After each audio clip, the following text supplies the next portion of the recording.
Everyone, welcome to AM study room. आज हम इस लेक्चर में स्टार्ट करने वाले हैं फर्टिलाइजेशन एंड ह्यूमन बींग्स, और ये क्लास 10th के लिए मैं पढ़ा रही हूँ। तो सबसे पहले जिन लोगों ने चैनल को सब्सक्राइब नहीं किया है वो चैनल को सब्सक्राइब करें और वीडियो को एंड तक देखें। तो चलिए जल्दी से स्टार्ट करते हैं। देखिए, जो ह्यूमंस होते हैं उनके अंदर फर्टिलाइजेशन कौन सी होती है? उनके अंदर इंटरनल फर्टिलाइजेशन होती है। इंटरनल फर्टिलाइजेशन का मतलब ये है कि मेल गैमेट और फीमेल गैमेट का फ्यूजन जो होता है जिससे जाइगोट बनता है, वो कहां पर बनता है? बॉडी के अंदर बनता है। तो ह्यूमंस के अंदर जब फर्टिलाइजेशन होती है तो जो मेल होते हैं वो अपने मेल गैमेट्स को फीमेल रिप्रोडक्टिव सिस्टम के अंदर इंट्रोड्यूस करते हैं, और फीमेल बॉडी के अंदर ही मेल गैमेट और फीमेल गैमेट फ्यूज करके जाइगोट की फॉर्मेशन करते हैं। तो यानी कि ह्यूमंस के अंदर इंटरनल फर्टिलाइजेशन होता है। ठीक है, तो internal fertilisation in human beings का जो पहला स्टेप आता है वो आता है इंसेमिनेशन। इंसेमिनेशन का मतलब क्या होता है? इंसेमिनेशन का मतलब होता है कि जब सेक्सुअल इंटरकोर्स होता है तो मेल अपने मेल गैमेट्स को क्या करता है? रिलीज करता है। मेल गैमेट कौन सा होता है? मेल का मेल गैमेट होता है स्पर्म। मेल का जो स्पर्म होता है, इजैकुलेशन से पहले ये जो स्पर्म होता है, सीमेन जो फ्लूइड होता है, ठीक है, उसके साथ क्या हो जाता है? मिक्स हो जाता है।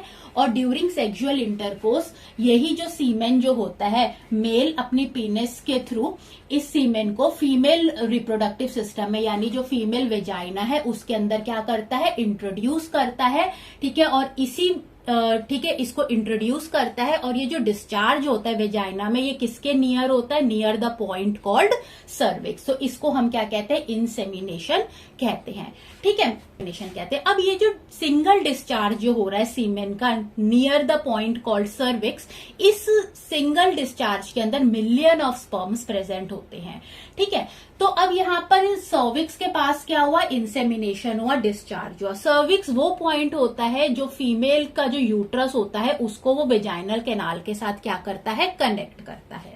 ठीक है, अब हमने पढ़ा था कि जो मेल स्पर्म्स होते हैं उनका, जैसे हमने डायग्राम देखा था, उनके पास लॉन्ग टेल होती है। लॉन्ग टेल की वजह से ये जो स्पर्म्स होते हैं ये फीमेल रिप्रोडक्टिव सिस्टम के अंदर क्या कर पाते हैं? स्विम कर पाते हैं। ये क्या होते हैं? मोटाइल होते हैं, इनके अंदर मूवमेंट होती है। तो सर्विक्स पर डिस्चार्ज होने के बाद ये जो स्पर्म्स होते हैं ये कहां पर एंटर करते हैं? यूट्रस में एंटर करते हैं, यानी अपना पाथ ऊपर की तरफ क्या करते हैं? फॉलो करते हैं। ठीक है, अब इसके आगे का प्रोसेस पढ़ने से पहले हम सबसे पहले पढ़ेंगे कि ओव्यूलेशन क्या होता है। देखो, ओव्यूलेशन क्या होता है? जो फीमेल्स होती हैं, ठीक है, फीमेल का ये कौन सा पार्ट है? ये यूट्रस है। ये देखिए, ये यूट्रस है, और यूट्रस के आसपास क्या होती हैं? 2 ओवरीज प्रेजेंट होती है। हर महीने क्या होता है? एक साइकिल होती है। ठीक है, हर महीने क्या होती है? एक प्रोसेस होता है, एक साइक्लिक प्रोसेस होता है कि ये जो ओवरीज होती है ना, प्यूबर्टी के बाद, जब प्यूबर्टी आ जाती है एक लड़की में, तो उसके बाद इन ओवरीज में बहुत सारे इमेच्योर फॉलिकल्स, ठीक है, फॉर्म होते हैं। इमेच्योर फॉलिकल्स आप कह सकते हैं, या इमेच्योर एग्स जो होते हैं ये फॉर्म करके रखते हैं। और हर महीने इन बहुत सारे एग्स में से एक एग ग्रो करता है, मेच्योर होता है, और इस ओवरी की वॉल को तोड़कर वो कहां पर एंटर कर जाता है? फेलोपियन ट्यूब में एंटर कर जाता है। तो इस विंडो पीरियड को हम क्या कहते हैं? ओव्यूलेशन कहते हैं। तो ओव्यूलेशन हर महीने का एक साइक्लिक प्रोसेस है कि इन ओवरीज में से, इन ओवरी जिनके पास बहुत सारे इमेच्योर एग्स हैं, उनमें से एक एग ग्रो होगा, मेच्योर होगा, और इस ओवरी की वॉल को तोड़कर वो कहां पर एंटर कर जाएगा? फेलोपियन ट्यूब में एंटर कर जाएगा। फेलोपियन ट्यूब को हम ओविडक्ट भी कहते हैं। तो हर महीने एक एग कहां पर आ जाता है? ओवरीज में से फेलोपियन ट्यूब में आ जाता है। और ये कैसा एग होता है? मेच्योर अनफर्टिलाइज एग होता है। तो हर महीने इस ओविडक्ट में एक मेच्योर अनफर्टिलाइज एग होता है, और ये यहाँ पर कितने टाइम के लिए होता है? 24 आवर्स के लिए ये यहाँ पर रहता है। 24 आवर्स ये यहाँ पर स्टे करता है, सिर्फ इसलिए कि अगर फर्टिलाइजेशन हो, अगर सपोज सेक्सुअल इंटरकोर्स हुआ है तो स्पर्म्स आएंगे सर्विक्स से यूट्रस में, वो अपना पाथ फॉलो करेंगे और कहां पर आ जाएंगे? एग के पास आएंगे जहां पर फ्यूजन होगा। यानी फर्टिलाइजेशन के लिए वो हर महीने 24 आवर्स जो एग सेल है वो ओवरी में से निकलकर कहां पर आ जाता है? फेलोपियन ट्यूब में आ जाता है। अब जब सेक्सुअल इंटरकोर्स हुआ है, एक चीज और बताना चाहूंगी, जब सेक्सुअल इंटरकोर्स होता है तो यहाँ पर जब डिस्चार्ज होता है नियर द सर्विक्स, तो इसके अंदर जो स्पर्म्स होते हैं ना, जो फीमेल रिप्रोडक्टिव सिस्टम के अंदर 2 to 3 डेज तक वो सरवाइव कर सकते हैं। ठीक है, तो एग जो होता है फेलोपियन ट्यूब में 24 आवर्स के लिए स्टे करता है, और फीमेल रिप्रोडक्टिव सिस्टम के अंदर जो स्पर्म्स होते हैं वो 2 to 3 डेज तक सरवाइव कर सकते हैं। ठीक है, तो ओवरीज में से फेलोपियन ट्यूब में जो मेच्योर अनफर्टिलाइज एग आया है और वो वहां पर 24 आवर्स के लिए है, इस प्रोसेस को हम क्या कहते हैं, ओव्यूलेशन कहते हैं, और ये प्रोसेस हर महीने होता है। ठीक है, अब हम नेक्स्ट स्टेप देखते हैं। नेक्स्ट स्टेप क्या होता है इसके अंदर फर्टिलाइजेशन में? नेक्स्ट स्टेप आता है sperm swum around the egg. ठीक है, अब क्योंकि सर्विक्स में से जब यहाँ पर डिस्चार्ज हुआ और बहुत सारे स्पर्म्स में मिलियन ऑफ स्पर्म्स थे सीमेन के अंदर, उन्होंने अपना पाथ फॉलो किया, वो यूट्रस में आ गए। तो उन मिलियन ऑफ स्पर्म्स में से कुछ ही ऐसे स्पर्म्स होते हैं जो आगे की तरफ जो सरवाइव कर पाते हैं और आगे की तरफ बढ़ते हैं। ठीक है, तो अब जो भी स्पर्म्स जो सरवाइव कर पाए हैं वो इस एग तक पहुंचेंगे फेलोपियन ट्यूब में जो है, और इस एग के आसपास आकर क्या हो जाएंगे, स्टिक हो जाएंगे। तो the sperm swum around the egg, ये सेकेंड स्टेप होता है, स्टिक हो गए। थर्ड स्टेप में क्या होता है, अब इन बहुत सारे स्पर्म्स में से जो इस एग के आसपास स्टिक है, लेकिन खाली एक ही ऐसा स्पर्म होगा जो सक्सेसफुल हो पाएगा। सारे के सारे स्पर्म्स के साथ फ्यूजन नहीं होगा, खाली एक ही स्पर्म इस एग की जो बाउंड्री है, जो मेम्ब्रेन है, उसको तोड़ के एंटर कर पाएगा। तो खाली एक ही स्पर्म एंटर कर पाता है और बाकी सारे स्पर्म्स क्या हो जाते हैं, रिजेक्ट हो जाते हैं, या फिर जिनको हम कह सकते हैं डाई हो जाते हैं, मर जाते हैं। तो खाली एक ही स्पर्म जो होता है अंदर एंटर कर पाता है। ये फोर्थ स्टेप में मैंने यहां पर दिखाया है।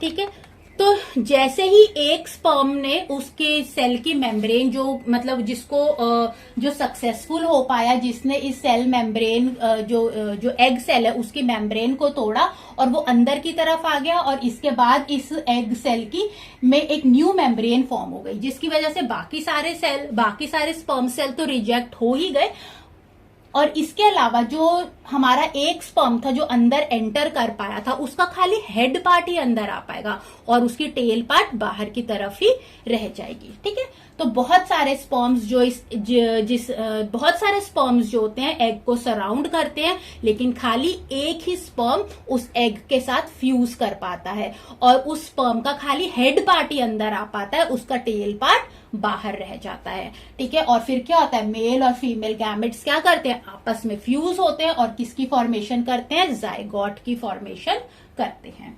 ठीक है, ओके। अब फ्यूजन के बाद जब मेल गैमेट और फीमेल गैमेट ने फ्यूजन कर लिया फेलोपियन ट्यूब में, तो क्या फॉर्म हो गया, जाइगोट फॉर्म हो गया। अब जाइगोट में क्या होगा, इमीडिएटली उसके बाद इसकी जो जाइगोट होगा वो सेल क्या करेगा, डिवाइड करना शुरू होगा, उसके अंदर बहुत सारी डिवीजन होगी, इट अंडरगो माइटोसिस, और एक बॉल ऑफ सेल वो क्या कर देगा, 2 से 3 दिनों के अंदर एक बॉल ऑफ सेल फॉर्म कर देगा।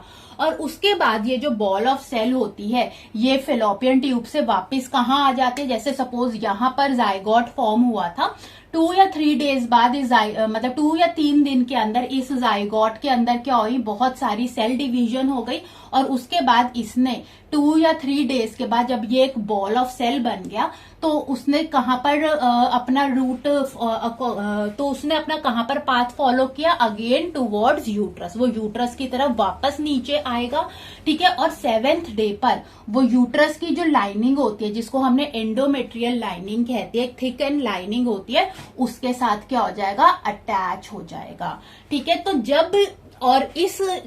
जब ये यहाँ पर आकर अटैच हो जाता है तो इसको हम क्या कहते हैं, एम्ब्रियो कहते हैं। और 7th डे पर और इस प्रोसेस को हम क्या कहते हैं, इम्प्लांटेशन कहते हैं।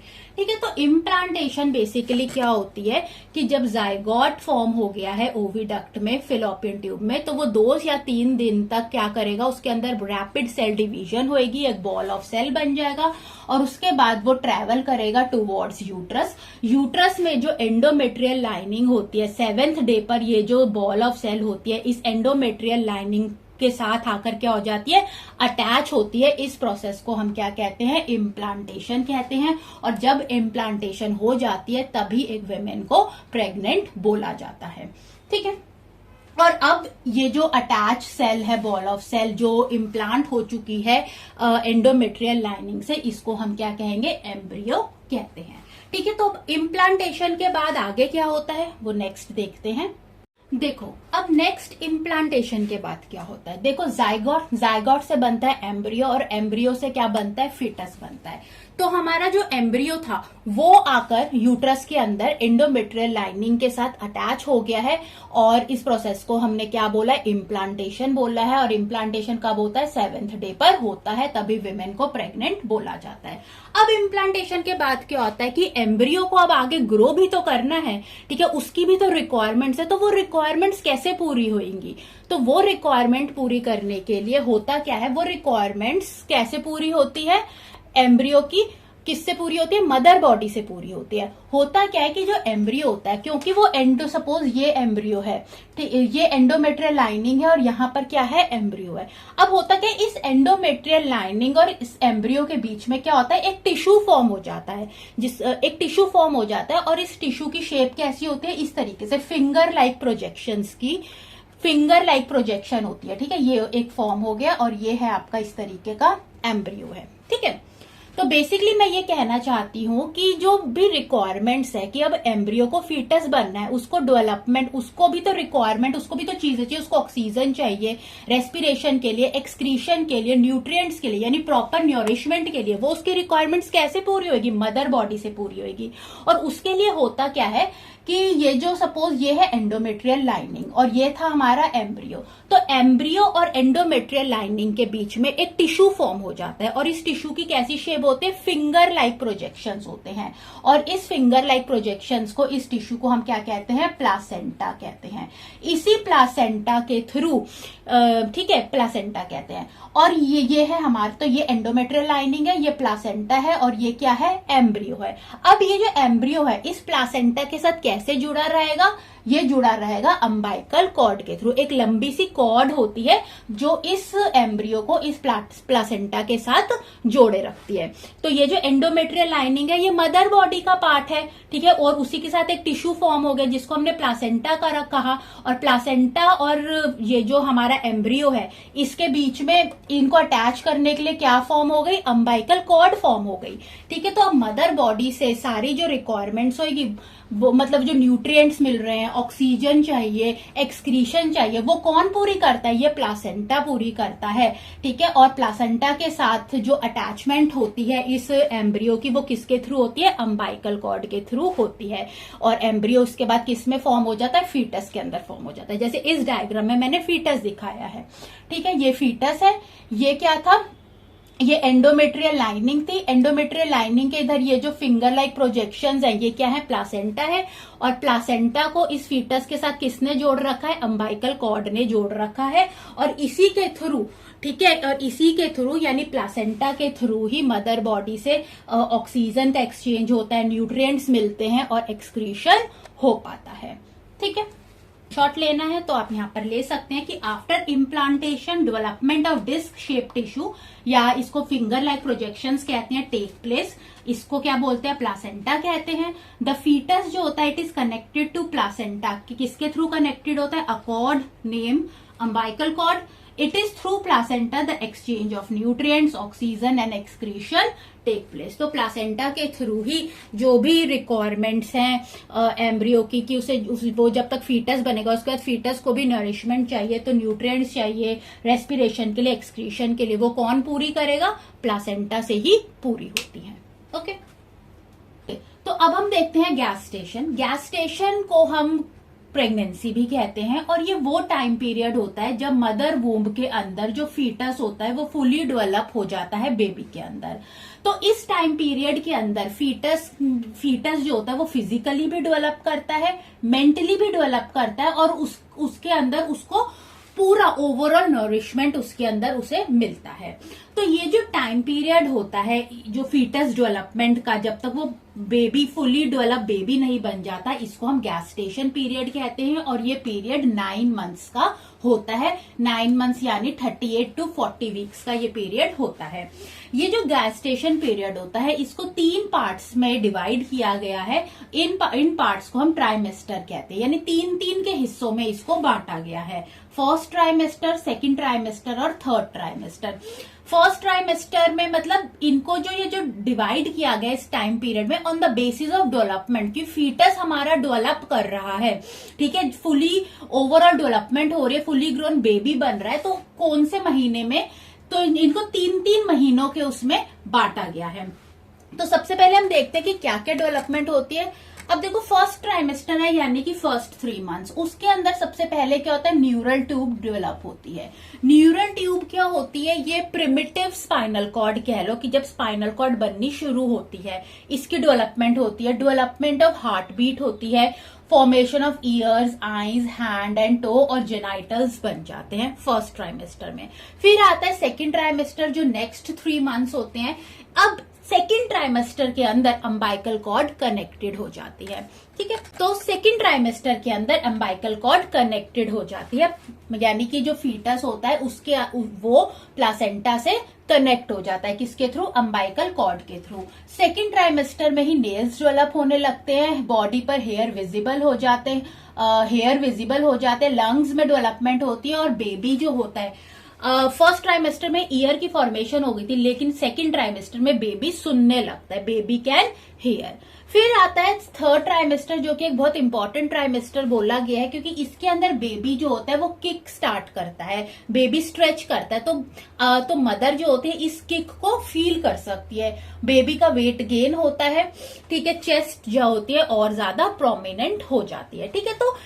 तो ये जो गैस्टेशन पीरियड है 9 मंथ्स का, उसे 3 ट्राइमेस्टर में डिवाइड किया गया, 3 मंथ्स में।